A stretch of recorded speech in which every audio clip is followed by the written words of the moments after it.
తాను ప్రజాక్షేత్రంలో కొట్లాడాలనే ఉద్దేశంతోనే టీఎస్పీఎస్సీ చైర్మన్ పదవిని వద్దనుకున్నారని తెలిపారు ఆర్ఎస్ ప్రవీణ్ కుమార్. బీఆర్ఎస్లోకి వెళ్తే ప్రజలకు సమాధానం చెప్పాలన్న సీఎం రేవంత్ రెడ్డి వ్యాఖ్యలపై స్పందించారు ఆయన.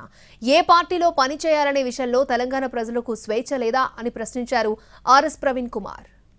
బిడ్డ అని ప్రతి సభలో చెప్పుకుంటున్న రేవంత్ రెడ్డి గారు, నేను కూడా పాలమూరు బిడ్డనే.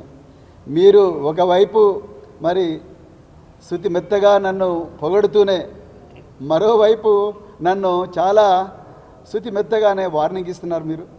సో నిన్న మీరు Telangana state public service commission చైర్మన్కు మరి నన్ను చైర్మన్ పదవికి నన్ను మరి ఆహ్వానం పలికినట్టుగా మరి నేను దాన్ని తిరస్కరించినట్టుగా చెప్పిండ్రు.